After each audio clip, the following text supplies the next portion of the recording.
Hey guys, my name is Tyler. Just before we jump into the podcast, I just wanted to let you know I'm sitting here editing and I've found that our audio actually drops out for about 20 minutes. So we are using camera audio instead. It's around the 55-minute mark and the audio gets a bit tinny. So it's nothing on your end, it's on ours, and we're going to make sure it doesn't happen again. If it is not something that you can listen to, it only goes for about 20 minutes, so just skip forward 20 minutes until you can hear our sultry tones again, and we hope you enjoy. We will endeavor to make sure this doesn't happen again, and thank you so much for all your support, and I hope you enjoy the rest of the podcast.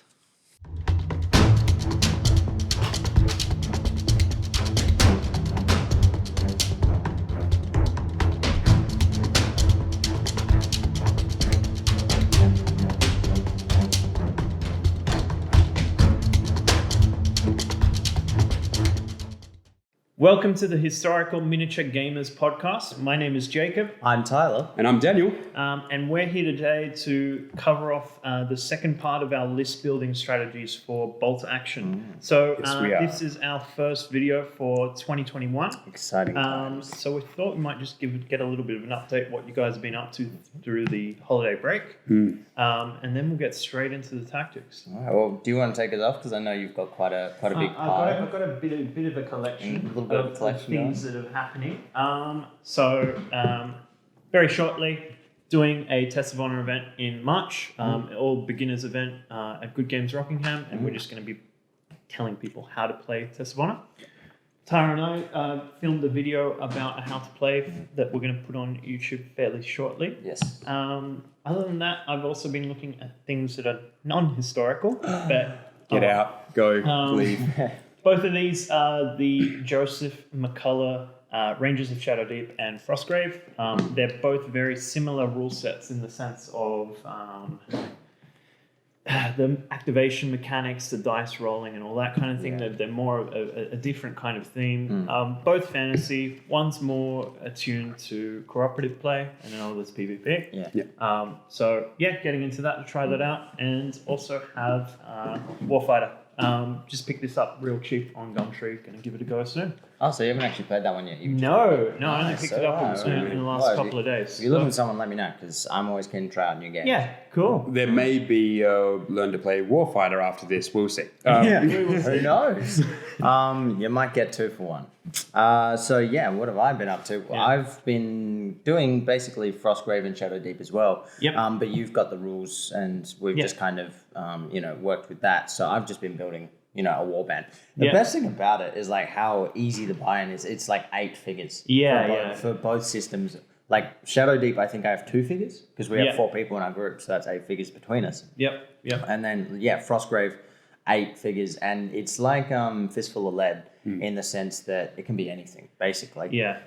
So I know you have that awesome skeletons. They just got painted. So cool. Throw in a little photo of that. But it's really cool. I guess the main sort of interest in these kind of things, I want to look at small warband games that don't require a lot of minis to play that I could easily teach a big group of players all at once. That aren't historical. Historical, but we'll get there. Speaking of historical, actually, sorry to cut you off, Tyler. That's all good. I have been in touch with the developer of Test of Honor. He is in the middle of developing a brand new secret war game that's going to be released this year. Another period of war, completely different conflict, but very similar rules to test. Did someone say exclusive? An HMG exclusive? Yes. No one else knows about this quite yet. But, and have we been allowed to say anything about this? We have, in the sense that there is a project, it exists, it's a new conflict. That's true. Expect it to come this year. But we do have the playtesting rules that we're going to have a quick look at and get our opinion on it. That's great. It'd be cool if we could put a video, but otherwise I'd be happy to just test it out. It's all good. So the best thing about the Frostgrave and Shadowdeep is the small miniatures, as I was saying, but also I know you picked, because you've obviously picked them up, and this is what you're kind of doing, finding these small things. And you're doing it, the reason I got into it, and I know a lot of other people are quite keen for it, is they don't require almost any buy-in. Basically, all of us at the club, RHG, just have minis lying around that are painted. So this is we're looking for rule sets Just one maybe, or two, maybe more than a few. Yeah, a couple of armies Should we worth, give them a tour of the garage? Yeah. No. Yeah. So like finding new rule sets that kind of inspire us to paint. I know I have been painting bravely. Because it's like, well, I just want to play with friends, and I'm sick of playing with grey plastic, essentially. Yeah. So that's what I've been working on. Is there anything else? I don't think so. Oh, I've picked up for Dan's event on the 30th, New Dawn. He's given us the opportunity to take 2 armies. So I'm about to try and see how fast I can break my own sanity by painting up an American and a British force. We talking traditional colours this time? Or? Yeah. So because I've got Frostgrave and everything, I've been using all my pinks and my blues and kind of more fantasy colours. Yeah. I'm like, you know what? Let's get some military colours down. I enjoy painting olive drab for now. Yeah. We'll see how long that lasts before you see some flaming hot desert rats somewhere. But yeah, that's what I've been up to. How about you, Dan? So as Tyler mentioned, Outpost 6030 has another open day coming through in January. So they've asked if we want to run or if we want to help facilitate a bolt action event. So I've put something together called New Dawn, quite appropriate for sort of New Horizons and end of 2020 to 21. And so largely, I won't cover it in too much detail, but essentially there is the ability for a player to bring 2 lists, a list A and a list B. And there's actually a matchup process that goes through over which list fights against which list from either player, as well as on top of that, the missions themselves are actually random. So the players will know the 6 potential missions that are being played on the tables at any given point in time. But every time you step up with an opponent, you actually roll to find out which of those 6 that you play, and you can repeat the same mission. Okay. So this is now the reason that this event is actually taking a different approach in the scoring side. It's very much about your overall team and faction result, not the individual. And so what that means is that people that might struggle with that matchup process and balance and feel that I don't have the agency or control that I want. That's okay, because you won't specifically as an individual win anything based on your results. We're doing raffle prizes at the end, but it will be basically which team performs the best in a random set of circumstances with random missions and random list matchups. And I assume that's there to help encourage new players. Yeah, it should be the missions that are custom will be in the pack. So new players might struggle a little bit with that. Okay. But it's a very casual approach just to get started for the new year. A lot of our new players that get started, they meet through the clubs, and so they get their first intro games at that space. And so I try to be beginner friendly, but I also, I need to cater for absolutely everyone. And so we sort of, this is a nice introduction. And then we've also got the Dueling Aces event, which will be repeated this year. That's probably going to have to be March, I think, now, just looking at everything that's on my plate. So much. Yeah, and we might do that in 2 parts again. But yes, that's all. That's the event side of things that's sort of kicking off already. No rest for the wicked there.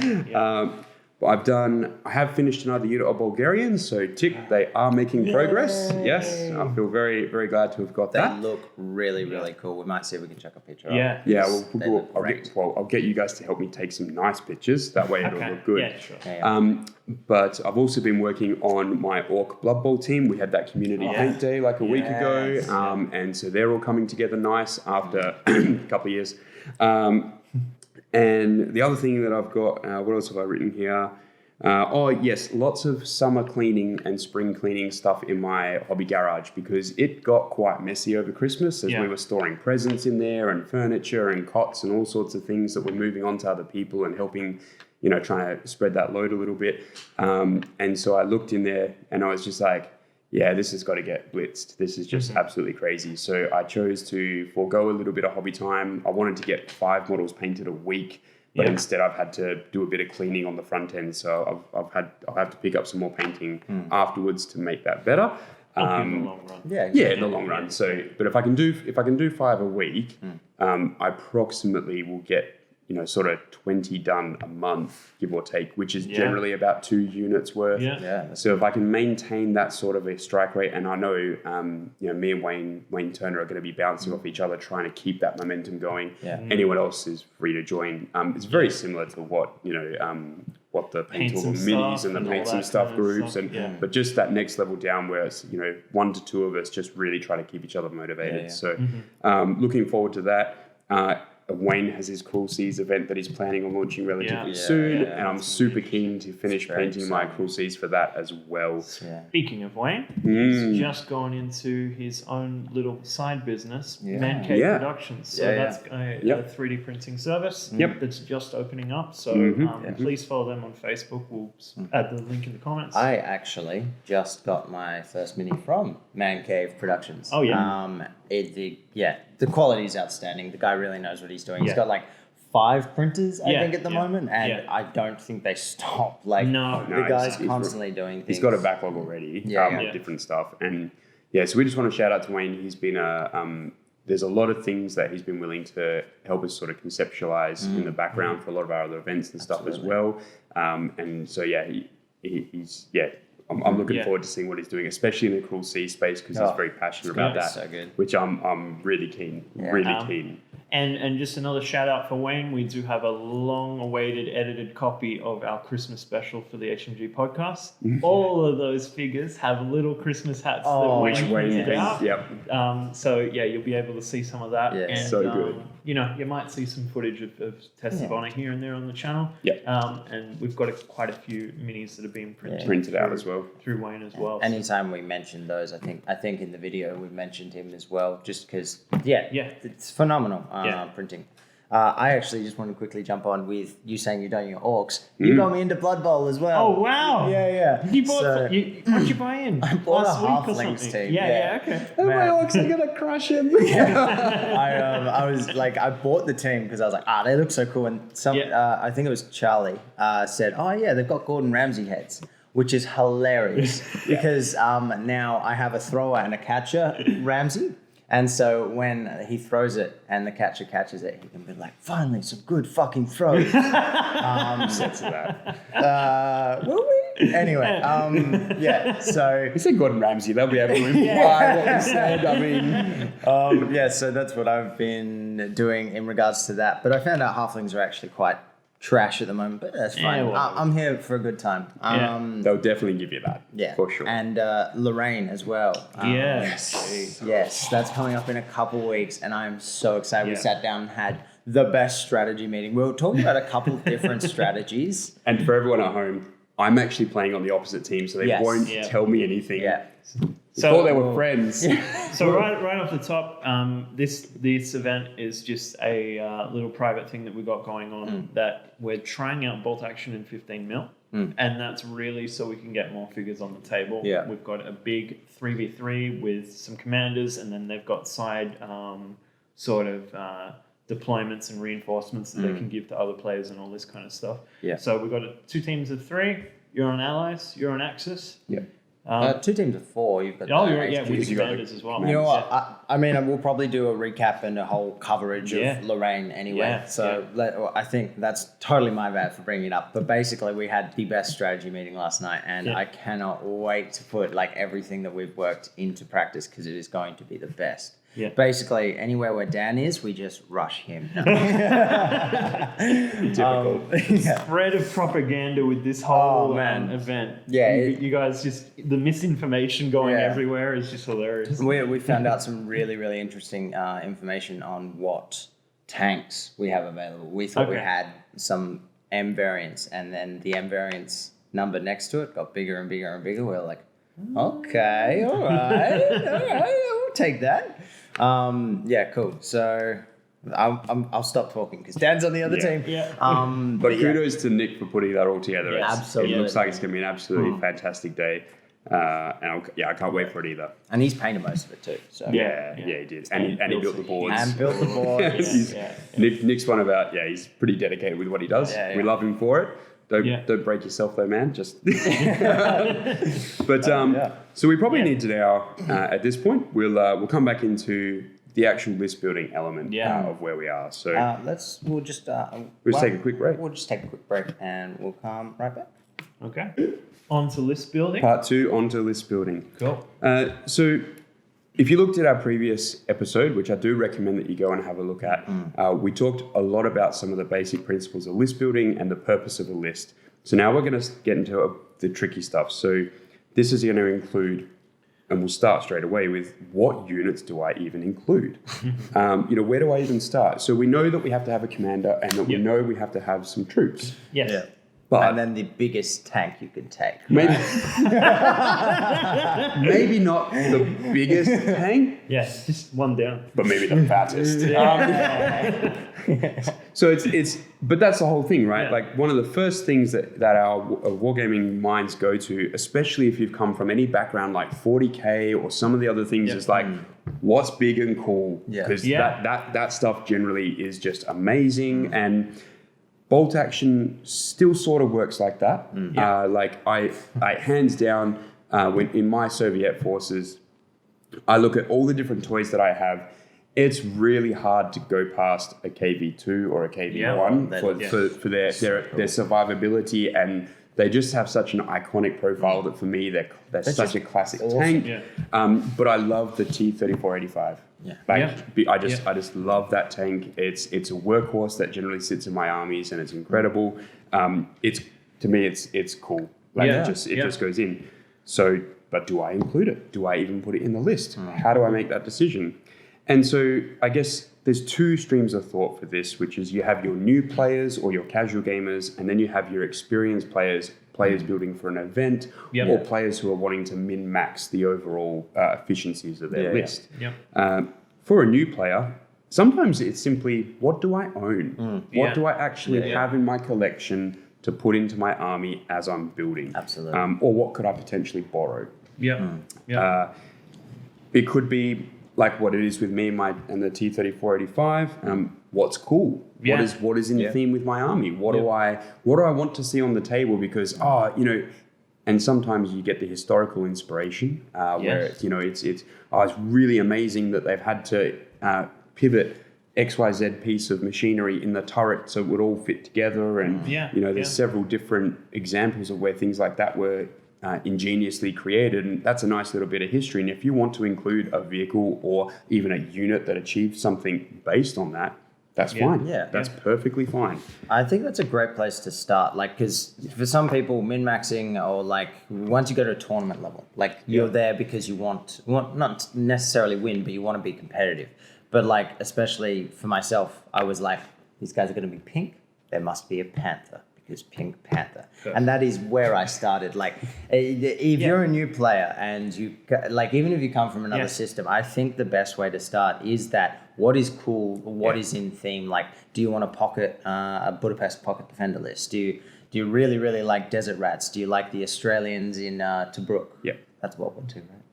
Look at my knowledge. I'm so smart. Like the landing in Normandy. Like there's so many cool things that I think so many people there's lots of ways that these can resonate. Exactly. Because you can be a fan of history. You might have something in the family, or you just really like your World War II movies and that kind of stuff. There's so many avenues to recreate, and I would highly suggest to actually go down the route of picking something that you're going to enjoy. Before you start looking at, this is what the internet tells me to do, this is how I'm going to build my list. Because it's not that kind of game, and I don't think that you can necessarily make a monetary mistake. So the vehicles, they're not that expensive. So, you're always going to find a use for them. So if you go for a Panther and it works for you for a couple of games, and then it doesn't work for you later and you change your mind, it's not the huge investment where you've spent, $150 on a tank or something like that. And it's pretty easy to like trade or hand off if it's something you really don't want. Like, when it comes to the new players, what interests me is the main battle tanks. So, the P4, the Sherman, the T-34, all that kind of stuff's really cool. When you get into the experience, you really start to look at the variations of that in the sense of, does a tank actually fit my list at all? Yes. Is a light tank going to do the job? is a heavier tank going to do what I need? And then you go through this with all the infantry. The really great thing about this game when it comes to building infantry is the plastic kits. You know, there's so many options. Like you can start to build your small skirmish force, play a few games and learn, and you still got all those bits left over to go, I really need SMGs, I really need ARs, or you know what? More bodies and rifles is the way to go. We live in a golden age of like the best modeled sprues ever. Like at me if you want to fight me over this. Like the level of detail and the quality coming out of even smaller producers is just phenomenal. And and you get so many, especially with the Warlord kits and a lot of the World War II kits, you get so many leftover options, and most of them like can be intermingled with other kits. Crossover. They crossover. Thank you. Yeah, they cross over. Like if you have a Perry's kit or an artillery kit, like you can combine those things, and it means you have an infinite amount of possibilities. Yeah. What is wrong with me? Have some sugar.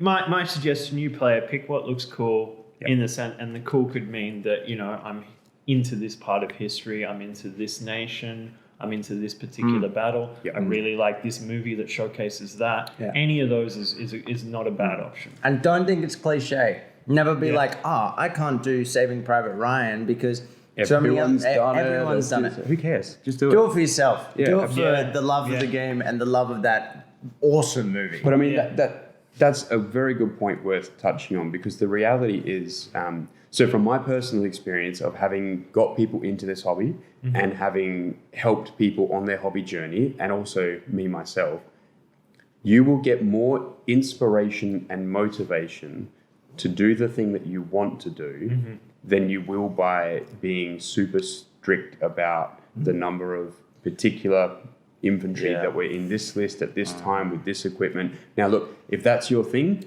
go for it. Go for it, because you will enjoy doing that. But if you're like sort of brand new to wargaming, or or new to bolt action from other games, and you're just like, I don't know, I want to invest in something that I know I'm always going to be able to use, our first advice would be a box of infantry. You will, every single game you will use infantry. And when you get towards what vehicles you want, you can simply go, when you're learning, or even when you're just playing casually, what looks cool and I want to play with that. We have one of our players, actually it's several of our players. I was thinking about Brad, but there's actually several of our players.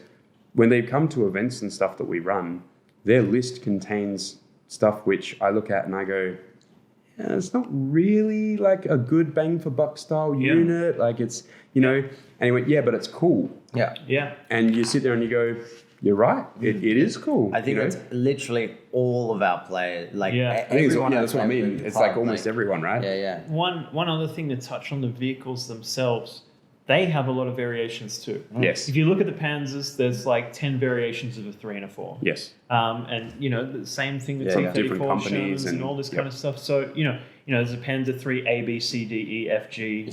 All these different variants that have more high explosive or a more impactful armor piercing round. Yeah.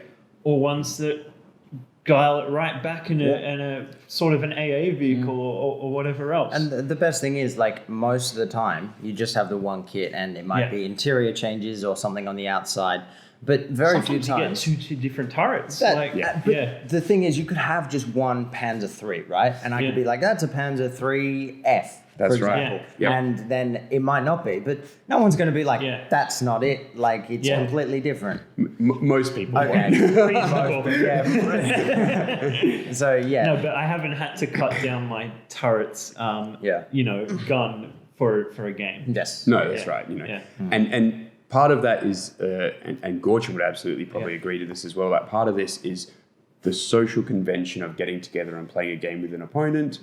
There are certain things that you agree to go, okay, I completely appreciate that your T-34 76mm gun, the gun on the physical tank isn't quite as large, but okay, largely that vehicle is the same as the T-34 85. You've got a slightly smaller gun on its barrel. minimal changes to the outside in the Actual grand hull. scheme Yeah, of things. yeah. Like it's not like the hull size actually that different. They just replaced the turret top and the gun that went in. Okay, no, I'm happy for you to play that as a T-34-85. For sure. Yeah. Because at the end of the day, you guys are getting together to play a game. Yeah. So rule of cool is all good. Now, the question that new players always get stuck on is, but how do I know if that unit is good? How do I know if that unit is going to get me, value in the game? And this is sort of a double-edged sword, because the moment that you start crossing over into confirming what unit is actually good, you start the process of no longer being a beginner. If that makes sense, right? For sure. Because you are investing time into now learning what the differences are between all the different vehicle types. Yeah. That does not mean you have the experience to understand how to use those vehicles, right? Because yes, I know that this is a 2-inch template versus a 3-inch template. Yeah. But that doesn't mean you necessarily understand how to get the most out of that template or what to fire it at or even how to position the vehicle in the first place or the unit of infantry. So how do you know if a unit is good? You play with it. Yes. You just you put it in your list with the intent to go, I'm going to try it out and see what I can do. That's really the best option that we have. You will have people tell you, just take a Puma. They're incredible because they can wreck you away and they can do this and do that. If you don't want to take a Puma, you don't have to take a Puma. Yeah. If you don't want to take an 8-rad, you don't have to take an 8-rad. Just say no. It's fine for you to choose what you want to do. Are those units good? In the right situation, yes. I think this, like, we have it later down. I don't want to give any spoilers. Yeah. But we've got some things, and I think we can link those two. And Absolutely. things will come together. You'll see. Yeah. You'll see. So we'll put a pin in that for now. Yeah, put a pin in that. How about we go with the reverse? How do I know if a unit is bad? I actually don't think there's too many. This is my favorite topic in bolt action, if I'm brutally honest. We when we're talking about good units, there's theory crafting on either side. Yep. And when it comes, I just don't foresee that there's too many terrible options that are absolute trash that you should just never The consider. internet would disagree with you. I agree. The lament that some German tanks get for being way too overcosted. Oh, I can't take my favorite toy because it costs too much. Take the damn toy. Take it. Use it. That's pretty much it in a nutshell. But the reason this is my favorite topic is because, and other systems obviously have their own methodologies on how things are done and whatever. And again, it's not that I have anything against 40K. I just know 40K is going to be well known by our audience. In 40K, you have Space Marines, Primera Space Marines, Chaos Marines, all these different factions, all these different types of what could be argued as basic infantry. And their weapons, they have a different, the stats they have are different, the points cost attributed for every model is different. Now, in that space where you have multiple sets worth of variables, there are certain things that, even though they're addressing the points costs religiously now with the different FAQs, which is great, even though those things are going on, you still have naturally within that space of variables things that come at a low points cost but a high effectiveness by default. Just with the amount of variety. With the amount of variety, right? Because you're having to compare like almost 20, I think it's like 12 different armies, 14 different armies or something, and the different types of units within all those armies. And every single unit has a different stat block. Essentially, yes. And so you naturally are going to have some that are point for point versus their efficiencies and what they're able to do. They'll be different, and there'll be some that are high and some that are middle, some that are low. Bolt action doesn't have that. All the small arms are the same no matter what nation you are. That's it. That's right. There's a couple of special rules here and there. So straight away you cut through a lot of that variable by simply going, you have veterancy levels of your inexperienced, regular and veteran. So yes, there's a point difference for there. But that point difference is exactly the same for every nation for the base stuff. As you said, the small arms weaponry, but even the heavy arms weaponry across all the nations is roughly equivalent in overall costings. Now, we're not talking about specific models against specific models here. We're talking about just, if I was going to pay for a heavy machine gun in any nation's force, it's 25 points. It just is. Going to act like a heavy machine gun. It's going to act like a heavy machine gun. Everyone's heavy machine gun operates the same. Except Hitler's and all that Oh, jazz. Like a couple yeah. special rules, but there's so few special rules compared to other game systems. That's right. Yeah. But even for the extra shot, you know, you can write that off to go. Because the argument that I would have is that at 3 shots for 25 points, everyone's actually already on a bad trade-off, Yeah, right? yeah, so that's everyone's already accepting in that space. But the thing is, you go, okay, so from that point of view where largely everything is sitting at equal, you don't really have bad units because everyone's units, everyone's base units, everyone's information that they work with is ultimately the same. Where you can perceive to have bad units is where your opponent has veterans and you have inexperienced. Yeah.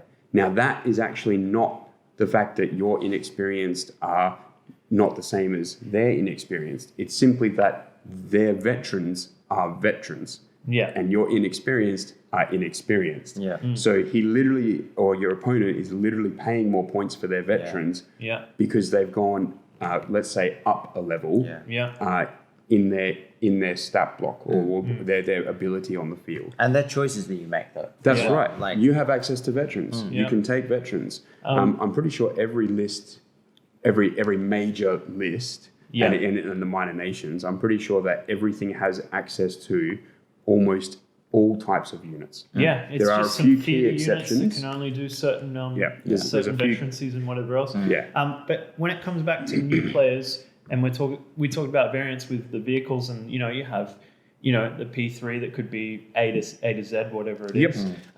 The models that you're investing in for the infantry, again, you are collecting models that are infantry. They can be inexperienced, regular, or veteran. That's right. All of a sudden, you've got all that variance within the models that you invested in and own. Yes. So, there's just no way that you can go wrong with a box of plastics. No. Yeah. Or even a box of medals, depending on which army you're going for. The reality is that it's when you build the core around infantry for your force, that's going to be a solid core. And how do you know that these other units are good? And as we pointed out, it's sort of that they are all good in the right context. But the difference is in bolt action specifically is there's not really anything that's bad. Because all of that stuff is equal. Now, a lot of our viewers, and largely in Perth, the people that are viewing us at the moment, they're going to be experienced players. They're going to be players that are a lot more comfortable to go, well, no, but I get what you're saying, but I absolutely can still min-max on some of the points of the vehicles for those profiles on those. And yes, absolutely. And again, it's sort of, this all comes down to what do you want to achieve? What do you want your list to do? And if you're willing to have a larger tank or point sink that sits in your list to attract enemy fire, or for you just to have something heavy hitting that takes up a lot of your points, that's fine. If that's what you want to do, you can. Just the same as if you only want to commit to a light tank, or even not even a light tank, but just go, I want artillery pieces or an armored car, and I don't want any form of armored fighting vehicle beyond that. That's perfectly fine too. But the question that experienced players have to ask themselves is, what do I want to accomplish? And that should guide what units you choose within your army list. So if you know that you want to get up close and personal with your opponent and blast away, then you're going to want transports in some fashion, be it jeeps with maybe a couple of key units in them, or you're going to want forward deployers that you're going to be able to put closer to your enemy by default. But you're going to want some element of being able to get close. The more and more that you play this game, when you enter that experience level of playing at tournaments or events, you cater your list more and more to the actual event pack. Oh, for sure. And the scenario that's being played, what limitations are in there, and then trying to get some expectation of what you think your opponent might take. There's no catch-all. That's right. Rather than you'll probably start at, this is my base list for all games. And then it will slowly change over time based on the events. Sometimes that might mean you invest in an extra model or two just to cater to what you perceive is going to happen. And that's how a lot of our collections grow. And that's what keeps this game fresh. Because if you commit to the same list every time, it's going to get stale. Yeah, it certainly can do. And that's the hobby journey part, right? That's the part where we go, like, so my 2 Soviet armies are almost fully painted with everything that's sitting in there. I think one has 7 models left to do. I've got 1 scout squad to paint, and the other has it's 2 squads worth of infantry just to put the base colours on, and then the whole army is basically getting a wash, and they're pretty much done. But I know that those 2 armies function differently because one is built as a inexperienced NKVD selector. That's your first force, right? That was actually the second force that I went with. But they are just after Stalin's purges of all the military officials and everything.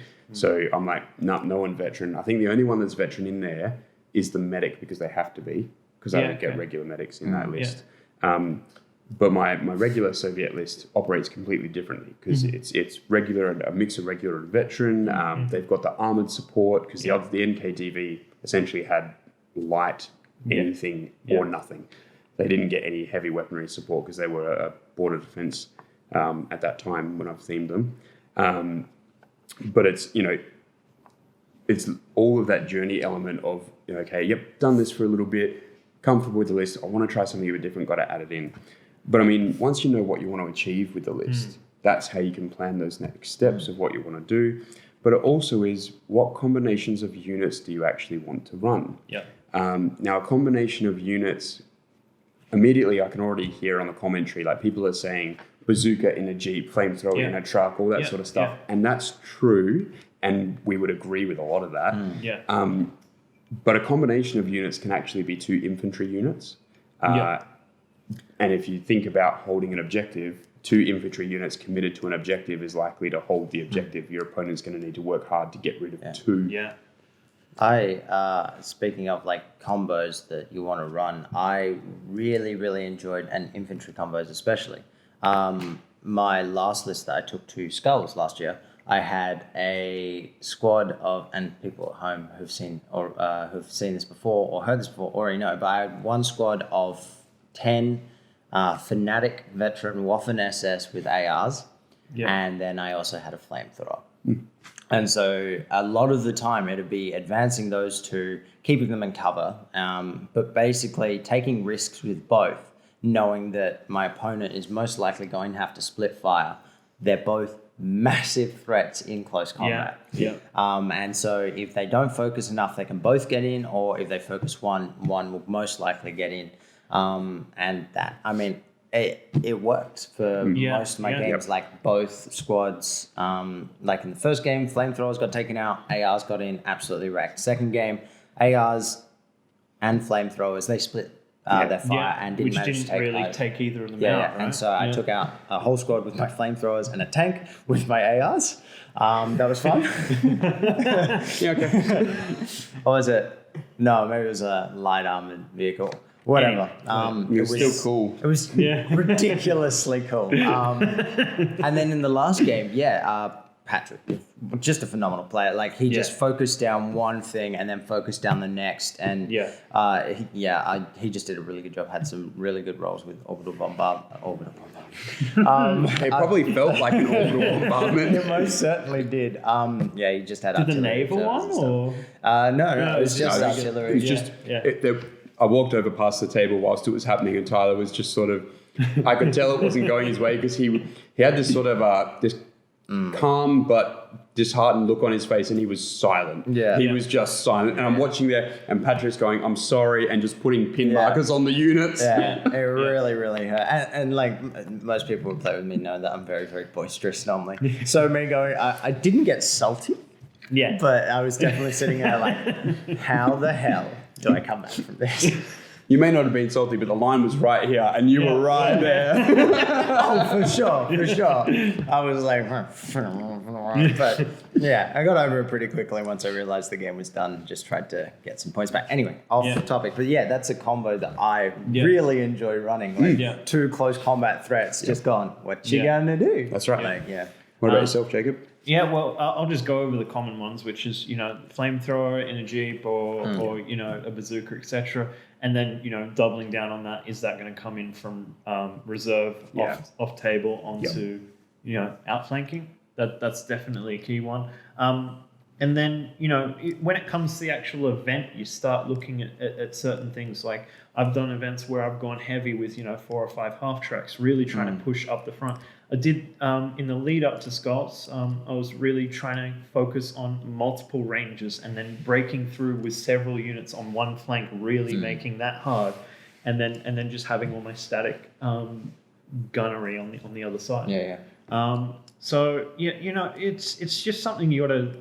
You'll work it out as you play, but there's so many things that you'll see on the battlefield and you go, that's a great idea. That really works in conjunction with the other thing next to it. I know one Gortram really likes is making sure he has basically all his heavy hitter, like artillery or howitzer pieces. Jeez, what a day. But in such a way that, like on either side of the board, in such a way that it basically covers the entire field. Yes. And so anywhere you put a unit, unless it's directly behind a building, he'll have line of sight on you. And he really enjoys just being able to get you with a little, oh, look, I can see that. Well, how can you see? Oh, yeah, I forgot about that. The other one. Yeah, the other one sitting on the other side of the board. Yeah. There's other like really minutiae things that you can do where you can be covering your infantry with a vehicle in front of it, getting the line of sight blocked and that kind of stuff. So there's all kinds of considerations when it comes to mixing stuff together. For sure. And really the goal is to try and get multiple units focused on one objective. Yes. Maybe that's an objective piece. Maybe that's a unit that just needs to go. Yep. That's right. And breaking through is kind of the key. Yeah. And so, there are a stack of different, we've already named a number of them, of the different types of combinations or ways to apply them that make them feel like they're a unit combination. So, but the trick to remember is that any unit can actually be part of a combination if what the purpose that needs to be achieved can be aided by that unit, if that makes sense. And a fantastic part of this game that really gets these combos working is the snap to action. Yes. It's just absolutely like it's not essential for a lot of these things, but when it is, and you get that dice, and you get 2 or 3 units moving right there, and you get your job done, it is amazing. It's a really unique part of this game. My favorite one is like I remember one of the early games I played. I had like a Russian horde list that I was borrowing off someone. See new players. Most people around you will have another army they're willing to lend you. It's really cool. Come play bolt action. So I had a Russian horde army and I had a really, really high officer. And I don't know if we played with like second or first lieutenants. I was like, why? And the guy I was borrowing the army of was like, snap 2. And so I had this one officer, I can't remember what he was, maybe a captain or something, but I was like, I snap 2. Oh, you mean I get to move my entire horde forward? That's so cool. Light bulb. So there's some really cool combos out there that, even if you might be sitting there and you're like, that's ridiculous, are really fun to run. And when you get it right, it's just chef's kiss, So utilizing that and taking it a step further, the snap 2 is quite pivotal for certain types of combos, not all of them, but certainly one of the best ways that I have been guilty of this, apologies to everyone, but one of the best ways that I've used it is a Soviet force, and it was just a first lieutenant, so the 2 orders, not crazily, but it was a IS-2 with slow load. And it was using the CeeLo Heights selector, so I was able to get in a Kyusha multiple rocket launcher. I think it was that. I can't remember if the IS-2 was in the play at that point. But either way, for whatever reason, I had those 2 vehicles and the officer behind them. Now, normally, that IS-2 with slow load can't fire off the first dice.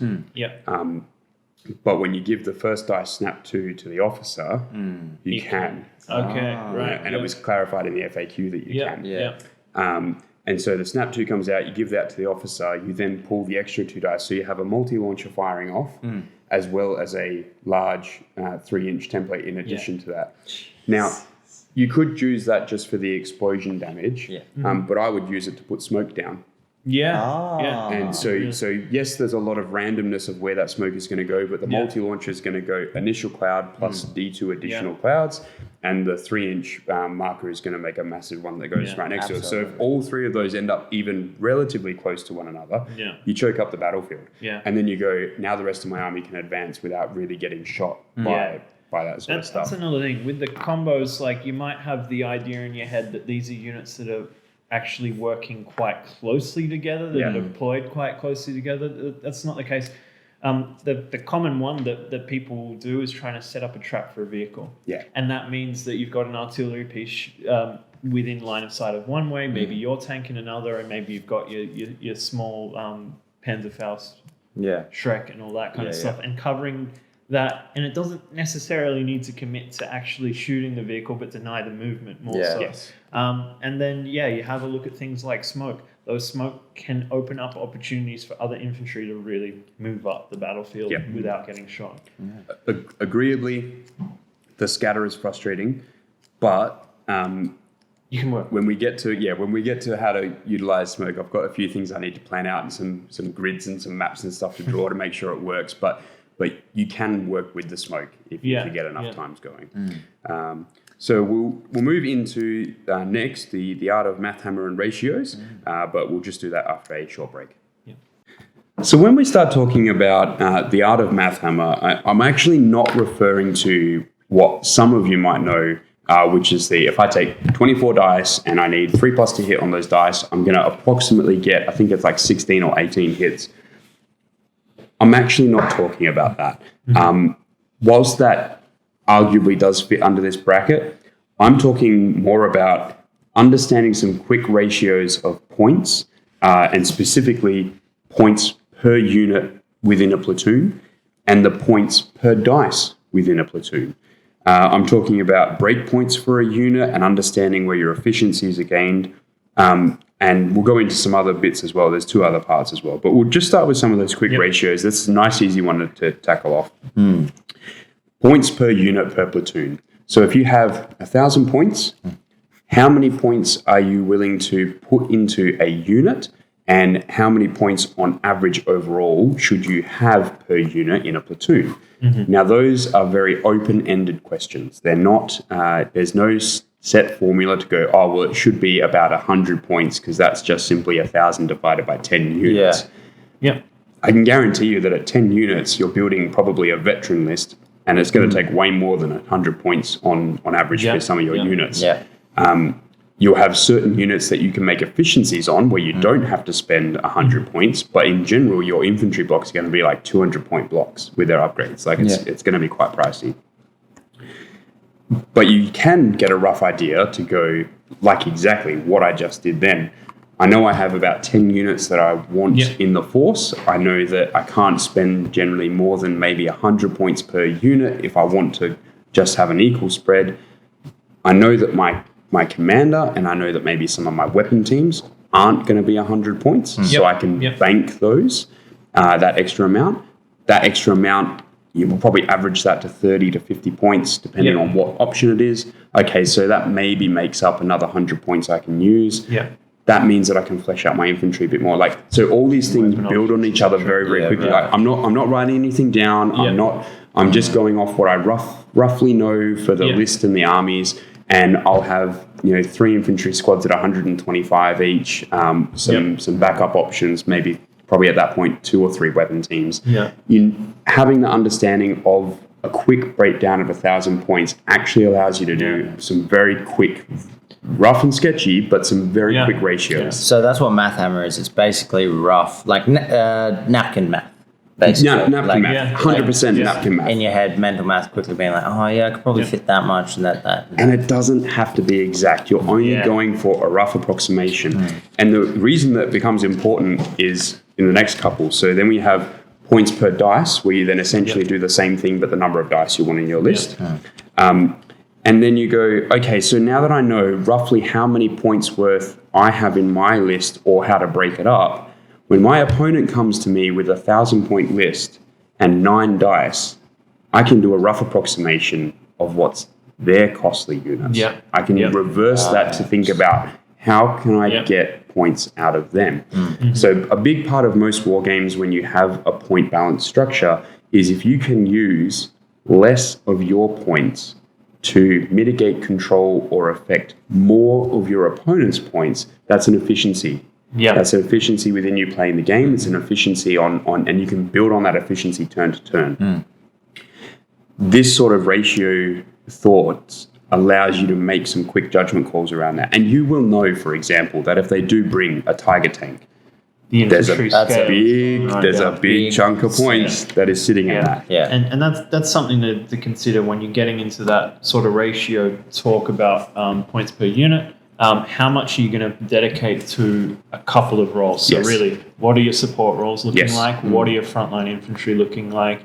Are you including vehicles, and how much does that take up? That's right. Because when you push heavily into one of those sectors, you're lacking in the others, and you got to decide which of those are important. Yeah. Support might not always be important. You might be playing a very aggressive list, and you don't need it, and you need to really push into lots more infantry. Yes. Vice versa if you're playing defensive, etc. Yeah, that's exactly right.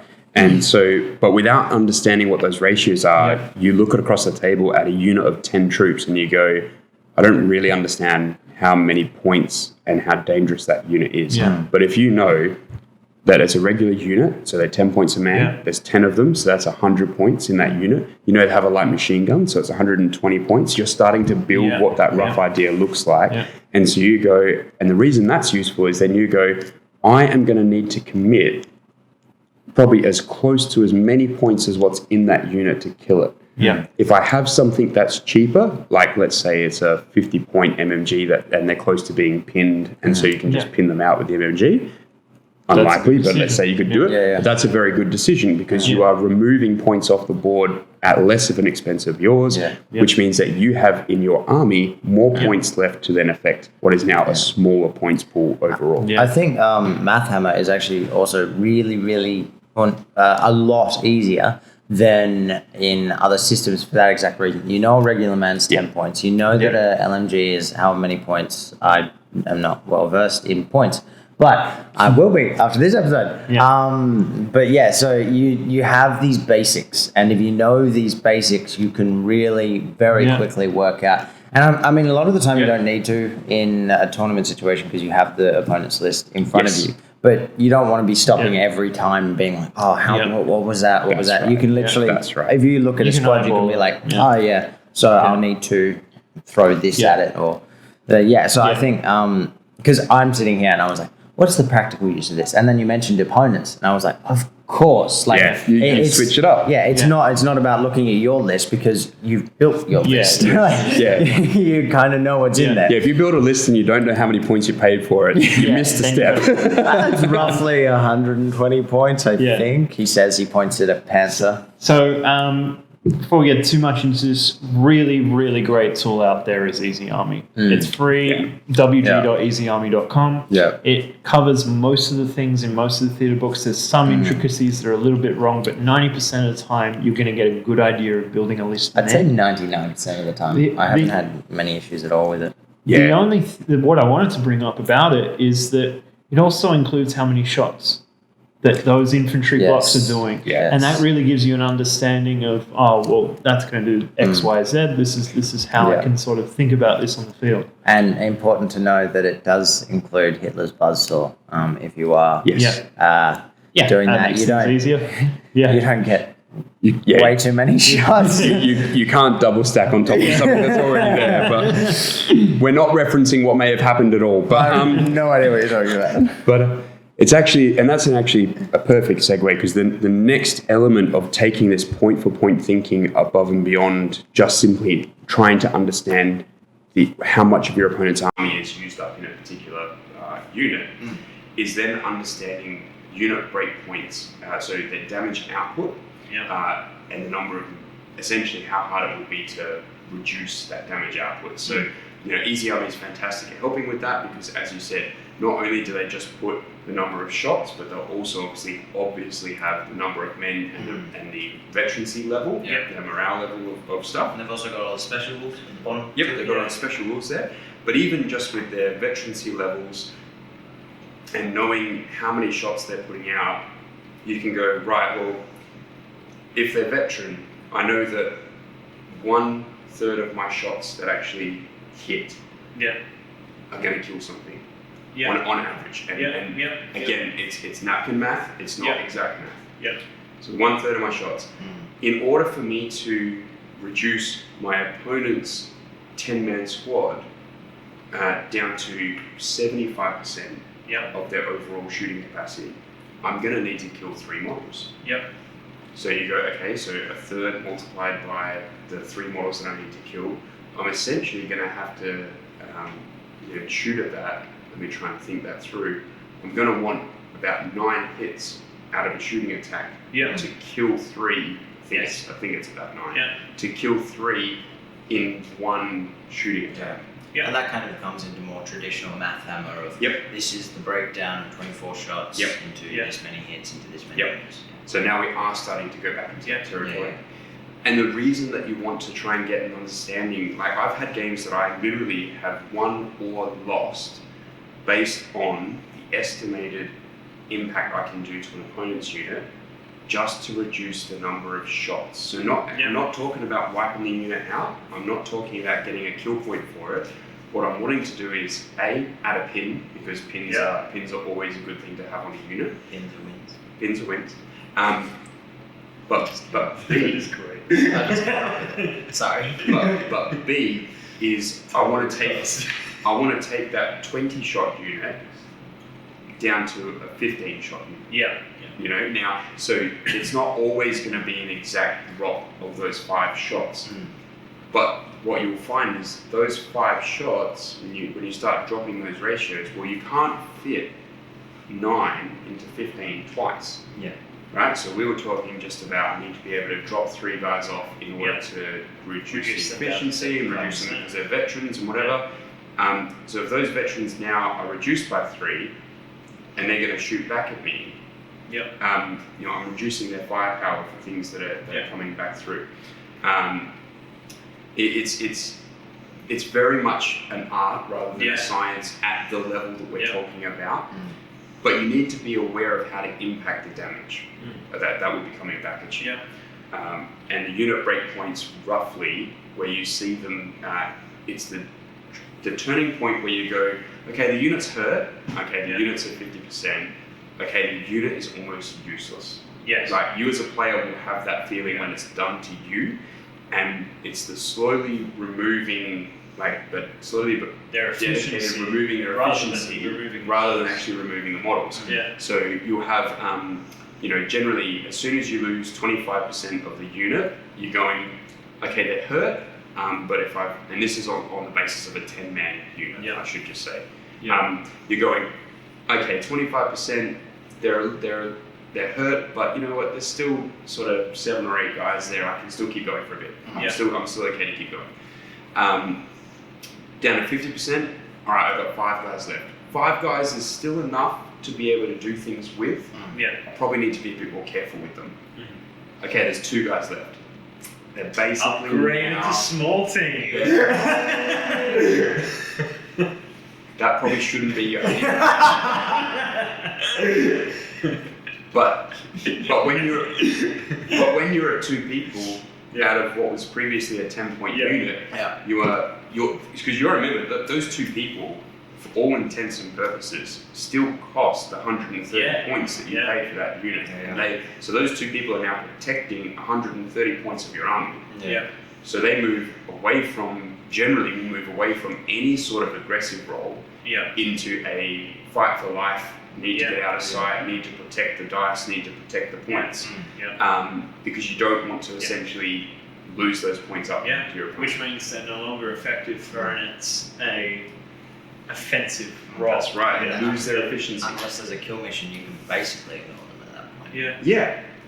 And so get rid of the dice, but look, there are decisions there is a decision to make, and it starts to change, and absolutely controlling the number of dice your opponent has is arguably one of the critical main requirements of bolt action. You need to understand when you just need to go, I need to just push on through and kill that guy to get the dice.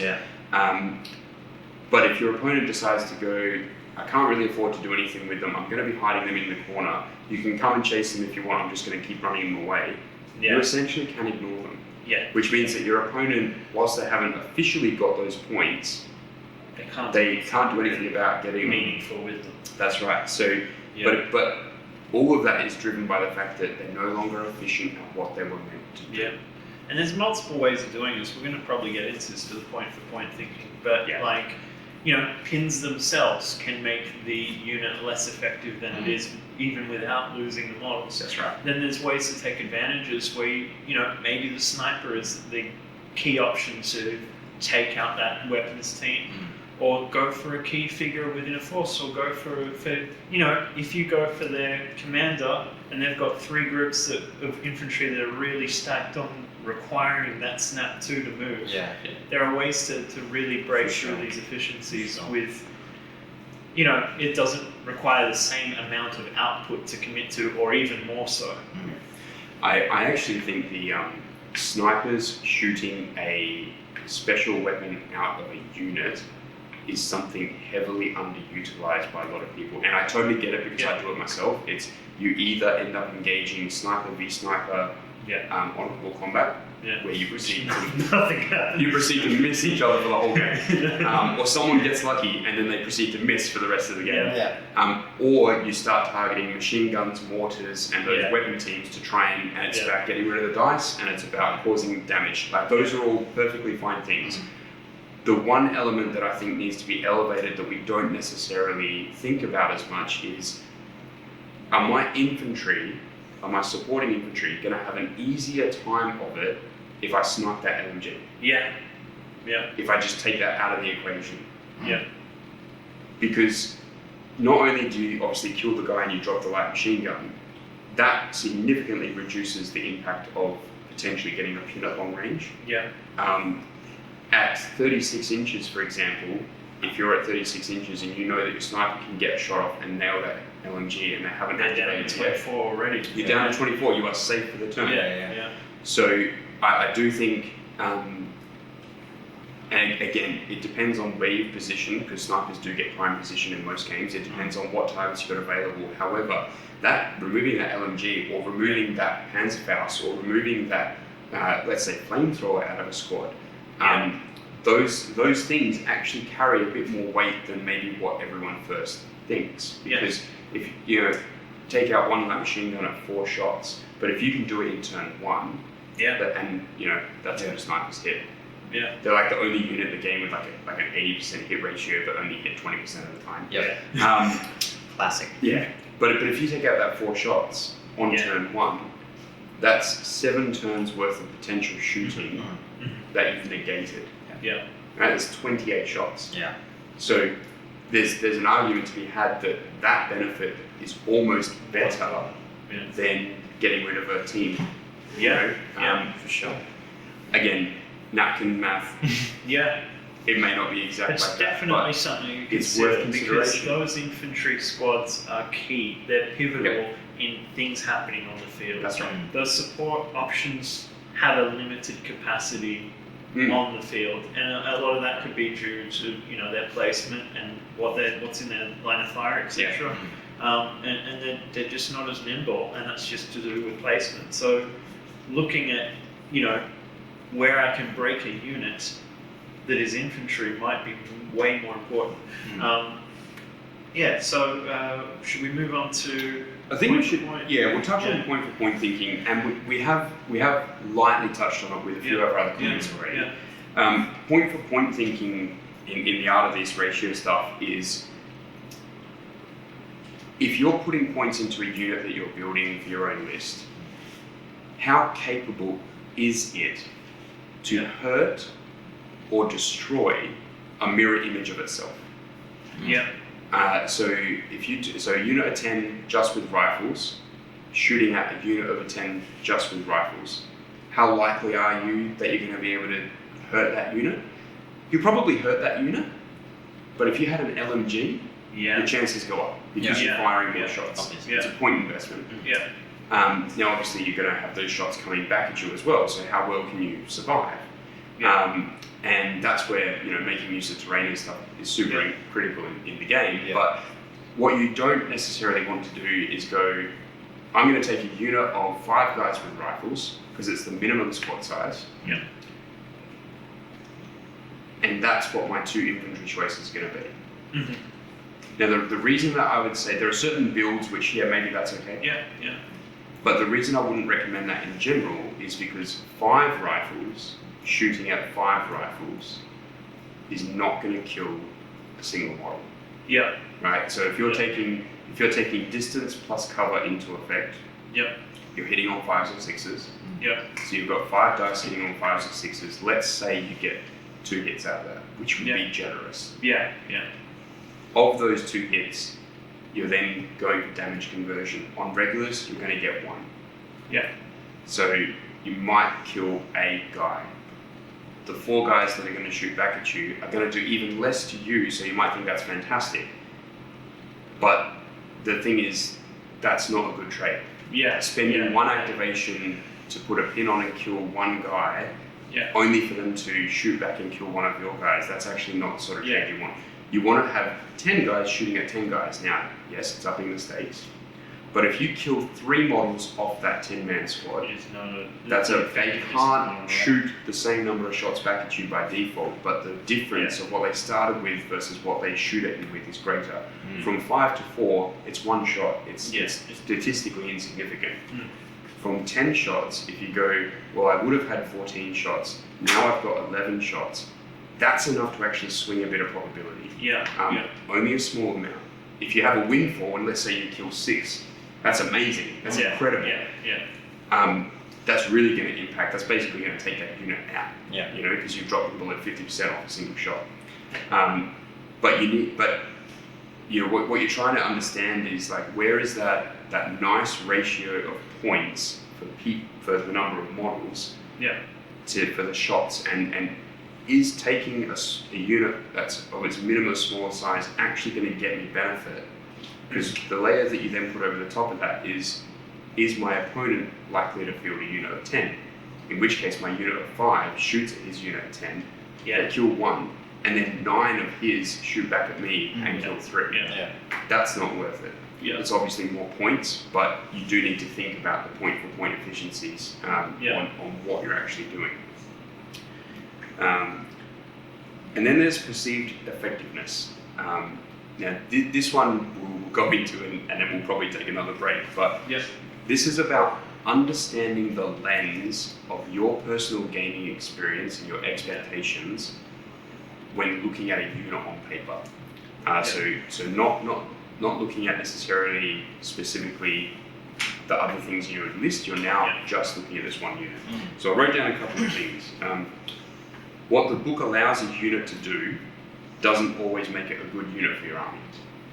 Just because something says that it can be stubborn or fanatic or this or that, doesn't mean it's an auto-include. Right? You need to weigh it with the purpose of what you're trying to do and the objectives you want to achieve. Naturally, you will find that you gravitate towards units that you have used or seen used before. Because the human brain it's able to go, I recognize how that works. I recognize how I can use that. Just be aware that just because you've recognized something on paper doesn't mean that everything else is bad. It just means that you understand how this particular piece works. And that can be a good thing, but it can also stop you from looking at everything else. One of the other perceptions is, well, it worked for somebody else, so surely it's going to work for me. Now this is classic again through all wargaming. It's net listing. It's taking top tier lists that were at X-wing events and trying to mimic those or whatever. And it's in everything that goes on. It's simply not true. You can't just take a list that was made or available or won an event or did something. You can't just simply take it and replicate it and expect to get the same results on the table. And if you can, it's bad system design. Yes, arguably there are some systems that maybe you could do that, but I would definitely, in bolt action, I would not recommend it. You need to be able to understand how to utilize those things within the game, which we will get into. Any other perceived ideas of like when you're thinking about list building that we need to shatter? I still think panthers are the best tanks to have ever been deployed. Yeah, I've played 5 games with my panther, and it's just really done work. 4 out of 5 ain't bad. Like it has, I might have made its points back. How much is a panther? Like 350, something like that. Yeah, so but its threat is just phenomenal. And especially a player like you who remembers Tiger Fear every single time. You gotta. But yeah, man, just when you hit that super heavy AT on something, beautiful, just does something to you. So, and like that's a perceived lens. I know for a fact a tank with that much points cost in it, if I don't use it properly, trash, absolute trash tier. Like. And that's the funny thing. The game where I messed up, I put my tank in the back line because I was scared of his artillery. We ended up just trading shots for the entire game. Nothing happened. Where if I'd been more aggressive, like I had because of Tiger Fear, the other 2 games I'd driven it up the middle, been like, come at me, come get me. And I think that's like the way to go. But it's the same thing. If someone had seen my list and had seen that I'd won 4 games in a row with a panther and seen the opponent's list. Because they weren't easy lists. Like they were like playing competitive. They were fair but playing hard. And so I like looking at it, you'd be like, Panthers must be pretty good. And no, it's because I got really lucky with my dice rolls. Sometimes I'm aware of that. I still think they're the best thing ever. And I was very aggressive in my play style with it. And that's how they need to be played. That's how you That's it. So that's a perceived lens that I know I personally have, and one lens that I will personally keep. But like another big thing I know is that sniper one. That's a perceived lens. Like it hits 80% of the time. It does. It's not when you want it. Exactly. Like you sit here and you're like, no, dude, I only hits 20% of the time, and that's such a weird like mob mentality thing because it's not just output. I can see like everyone watching the video going, but it does. Exactly. Like it's such a perceived lens, and that's why I'm really glad you put that in because like snipers. Really effective. Should be really effective. For whatever freaking reason. No one seems to have any good luck with a sniper. Interestingly enough, looking at that from another perspective, is all kinds of artillery pieces. Anything indirect should be very difficult to achieve. It happens almost every game eventually. And the effects are devastating. Absolutely. And it's a really good unit to use. But like I get stuck in this. I sit on Easy Army. I build 10 different lists for an event. I have all these perceived ideas of how I think these things will behave. And everything that I had planned or come up with my head is not how it's going to actually happen on the field. And it's the playtesting that really brings out how to get that list going. You could. It's endless. You can go with this forever. You can say a flamethrower is amazing. You can say it's trash. You can say that these tanks are good. You can say that infantry only lists are the way to go. That it just continues to go on, and I think that's the great balance in this game. There's just. I think that's what you've written here. Understanding the lens. And I think that's the biggest thing is the understanding. You have to understand your own lens so you can get out of your own way. That's right. Sometimes, I know some people, even you actually, with autocannons, go, great, you get 4 shots in, you get 4 1-inch templates. Chance that you hit in all 4. Like you're not going to get. So no, it's fine. I brought 4 whirlwinds. They only hit on 6s, so what's there's nothing to lose. But like even whirlwinds, I know people who swear by them. And it's like, why? You're always hitting on 6s. You have no other. There's nothing. But for whatever reason, it's a must-include for them. We just say the always hitting on 6s part is generally because you're shooting things that are in cover because your opponent has gone into cover because you have a whirlwind. Which sensible. You're never going to fight these flat battlefields that have no terrain in the way. Like it's just not part of the game. It's called if you do bowling alley.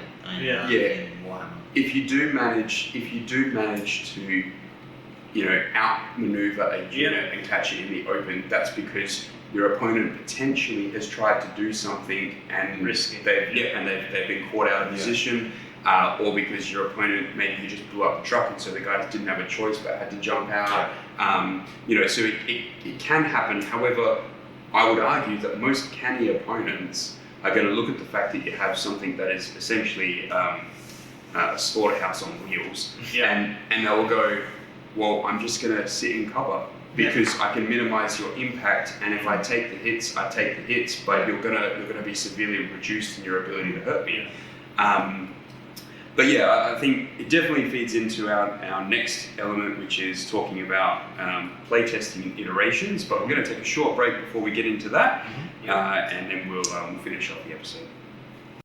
So playtesting for our lists. Now, this is a crucial element if you're wanting to develop a list. And that list is if you want to really get the most out of it. So the reason that you would playtest is because what you've just written on paper and spent all that time thinking about may not work. And so you've got to go back to the drawing board. So when you really think about playtesting, I would recommend that one game is simply not enough. This is the most important takeaway. Especially if you win. Because all that you really validate is that the tactics you applied with these new units worked to get you the win. You're actually looking for the playtesting games which you either lose or had to fight really hard to get somewhere.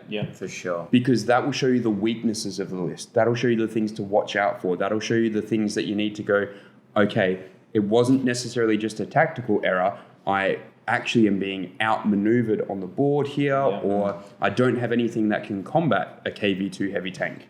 You know, like, so you want to look at those different things. For me, it's, and sorry for any people that are actually in a science field. I'm a creative film man myself, so apologies. But for me, it's like running a science experiment. Because, like, the first time you do, like, if you do something once, it can be a statistical anomaly. Like, it could just be a freak thing of like, wow, that's weird. So, like, if you have to run it, and the more times you run it, the more reliable the results are going to become. That's how science works, right? Sounds I think so. I think for what we're talking about, perfectly valid. Awesome, cool. Yep. That was my point. Well, the most important thing is we all get that feeling that when we designed a new list, we played our first game, either we won or lost. The desire to adjust that list is huge. Heavy. You're like, oh, I really want this and I really want that. And it's the worst decision to make because you'll never learn the list. That's right. You'll never be able to conquer those bad things that do happen and figure out what makes sense. Because, you might not have what can deal with a KV2. But how often are you going to get that? But more so, maybe your strategies don't need to be around killing it. That's right. That's right. And so when playing it out more than once, and if you can against different opponents, because they'll play differently, but you will find other ways to deal with what's becoming the problem. It also may mean that in your local area or in your local scene, something that you wrote out on paper that you've run a couple of playtest games with and you just can't seem to get a win at all, it may simply mean that in your local area, that type of list build is being so strongly countered that it can't get up and do a win. That means you have to work harder to make it work. You can still make it work generally, but you've got to work really hard. So for example, if you are taking, because I need to probably give an example of what this looks like. If you're taking a list that is an American list with dual platoons and dual Air Force observers in those dual platoons, so you have 4 potential airstrikes coming in, and your local scene, for whatever reason, loves the meat blower effect of anti-aircraft weapon platforms. It's not going to work out. It's not going to work out. Like, your airstrikes could come on. You may never rookie pilot at all, but the fact that there's so much flak weaponry around in your local scene means that taking that is not beneficial. You know, you don't get any advantage from that. For sure. Vice versa, if your local scene has no flak and is not doing anything at all, your airstrikes have the potential to be extremely powerful things because no one can actually force your planes to go away. So unless you roll that one for the rookie pilot, which is another thing like snipers, it sort of just happens all the time. Understand that lens. Get out of your own way. You're only going to roll that 1 in 6 times. It doesn't happen every game. Continue. It does. But essentially, you have all that ready to go, and suddenly your airstrikes start becoming quite powerful. So it is about, playing things through, but understanding that sometimes it just ain't going to work. You also then, once you have, and I would say you probably want to play about somewhere between, I'd say 6 to 10 games with a list. Before changing any elements of it, adjusting and iterating. Now, when you go to adjust and iterate, I should say those 6 to 10 games would be if you're seriously wanting to get to know those list elements. Sometimes, after like 3 games, you might go, nah, definitely don't like how this unit seems to operate. I'm going to take them out and put something else in. That's fine. But if you're wanting to go, I definitely want to use this unit, and I just have to learn how to use this unit, that requires a bigger investment of time.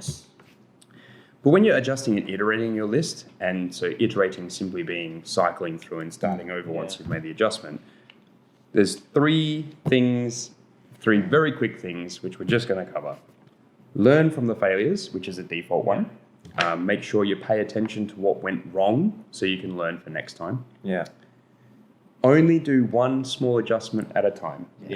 All right. So I can't even tell you the number of times where I've gone, oh, this list didn't quite work the way I wanted.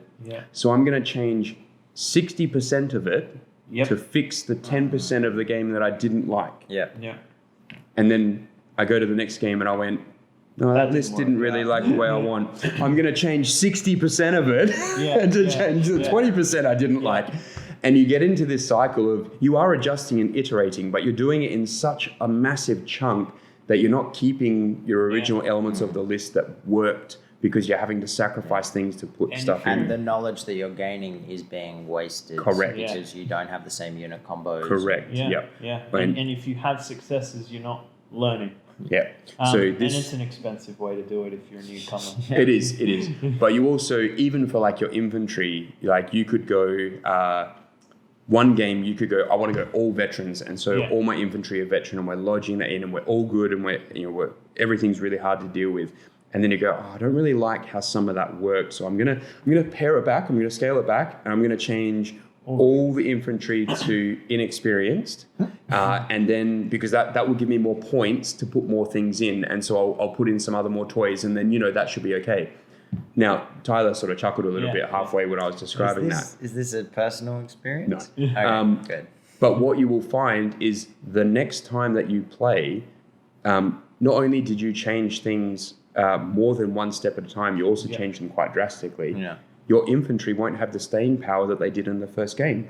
And you'll suddenly think that infantry are just not the way to go. I just can't seem to get them to survive. And it's like, well, you literally took the strongest infantry and turned them into the weakest infantry whilst just to try and free up points. That's not the way you want to do it. I'd almost recommend change 2 units to regulars and keep the others as veterans. I think that's a great thing as well. Like, coming back to this lens is for me such a major point. Like, if you can get rid of your own biases, you will instantly become a better player because you're sitting there, and if you have a veteran list and then let's say for some godforsaken reason you're like, actually I'm going to take them all as inexperienced,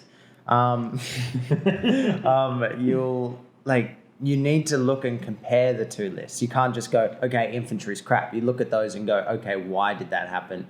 And get out of your own way. Don't take it personally for yourself. And don't be afraid to admit you've made a mistake. Maybe you go back to all veteran and restart on I'll just pair 2 back to regular, stuff like that. And if you can get out of your own freaking way,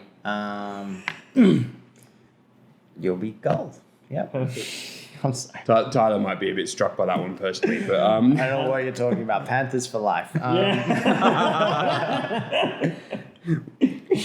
And I think the other thing, and I think, Jacob, you were alluding to this earlier as well, where sometimes it's not the list. I know in one of our other podcasts, like we were talking about deployment and your Western Desert DAC force that was being done, and you were trying to use the motorbike in a way which didn't complement the rest of your list. Yeah. And we're not saying that it was, you were a bad player. What we were saying was you were using those elements of your list serving different purposes. And so it wasn't working together. So you had to learn how to change that approach to play it differently. Yeah. So sometimes the list is actually fine and it will work. Yeah. You just have to play with it differently. Yeah. And in those instances, those special units also play very differently to most of your other force. And they take quite a lot of time to learn how to use those effectively. Yeah, and to use them properly. I didn't have room for a truck or a jeep or something in my force when I ran flamethrowers. Yeah. So I had to learn, how do you get flamethrowers up the board? Yeah. And like I said, I kind of had that combo going and just really kind of keep anything around there just head down so my flamethrowers can get close enough. And it takes some time to learn specialty units and how to use them well. Yeah, absolutely. And again, your list might just not suit the actual event. Or your play style. Yeah. Like you might be a more defensive player, or you might be more like you might really, really like to just get in the enemy's face. So having a bunch of jeeps for you works. If you're a defensive player and you just got like all these troops and jeeps, or you're a ranger. Like if you have the ranger special rule and you're a defensive player, what a waste of 18 inches? Well, you've got the forward, essentially the deployment, and then the move up. So it certainly feels like 18 inches. Wow, because you add on their movement as well. So pretty much. Essentially, it's a waste of movement, is what I'm trying to say. It comes down to play style. You might sit there, and I think that it takes quite a big man to be like, yes, this is the kind of list that I play, and coming to terms with that, I think is great. And I'll be not afraid to admit I don't know how to play Rangers yet. I've tried it a few times and I can't crack how to actually maneuver them correctly. Yes. I really want to because I think the special rule is absolutely interesting. Yeah. But it's just going to take time. Yep. Yeah. So sometimes it isn't actually the list itself. You've got to work out how you've got to play that list as well, and the different elements of that list. But all of this can really be wrapped up as well with, whilst all of this is advice on how to build a list and how to work with it, general advice on how to include, things to think about.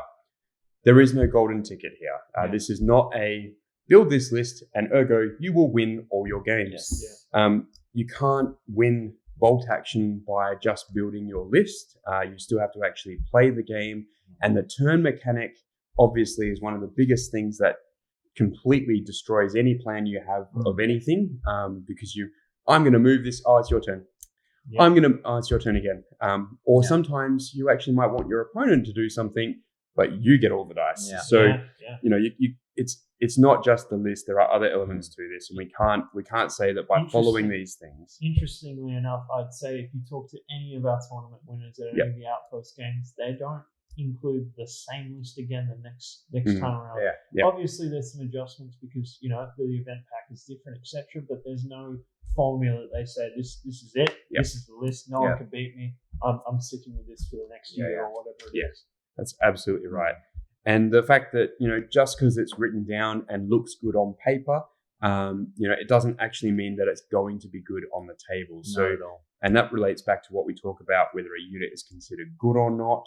So the internet might rage about certain types of units, and they might be good in certain contexts and against certain metas. Certain locations. But just because it says it's good in the book and on paper, or it looks really good or cheap for its points, doesn't necessarily mean that you're going to get the most out of it on the table. You still have to put the hard work in to figure out how to use that unit. Sure. So any other last comments, gentlemen, on generic list building that you want to touch on? Just try, write your list, do the play testing, just power through it. The urge is strong to sort of adjust it, rapidly and change, but you just really need to go through the motions and try it again and again. And you're going to learn you're going to learn things every game. For sure. I come at this as someone who plays almost purely for fun. I painted my Germans pink for God's sake. So yeah, like, but that doesn't mean like just because something is fun and competitive are not on opposite ends of the spectrum. You can have a fun list that is competitive, and it can be fun because it's fun to play, fun because it's themed, fun because the color is different, or whatever reason, or because it's so historically accurate. You have the STG 44 in all the squads, 3 there because that's what they were given. Whatever.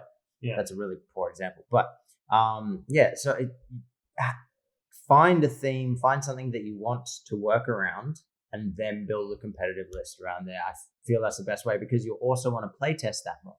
Yeah, because you have a fun. You will list. Enjoy that force Exactly, and it will grow with time, and things might need to be adjusted, etc. But I think it's important to find what you're drawn to within this conflict, within this game that interests you. Yeah. And if building the most competitive list is all that you care for and that's fun for you, go for it. Yeah. Absolutely, 100%. That we're not saying that's an invalid way to play, but just a note to everyone else out there, and I'm sure there's quite a few of us, dozens. There are dozens of us. Choose something fun and then build a competitive list around that. It can be done. Yeah, absolutely. Apart from that. All right. Well, thanks for checking in to the Historical Miniature Gamers podcast. I'm Jacob. I'm Tyler. And I'm Daniel. And we'll see you next time. Thanks for listening for the list building part 2. Yes. And please follow us on Facebook, on YouTube at Western Tabletop. And then also check out our audio podcasts. We are on Google Play. We are on iTunes, on Spotify. There's a handful of a few other ones out there as well. Probably. But yeah, if you wherever you find your good podcasts, you'll find us, essentially. You should be able to Google us now as well. Really? Yeah. Oh, that's exciting. Oh, there you go. Keep that pretty cool. All right. Thanks for checking in. Also, if you have any questions that you would like us to answer, please go to our email address, which is historicalminiaturegamers@gmail.com. Yes, please send them through. We love to see your comments and whatnot, and make sure to leave a comment, like, subscribe, all that jazz, and we'll see you in the YouTube stuff. Yeah, we'll see you in the next one. All right, thank you. Done. Someone message Watch and tell me we don't need him. We're still recording.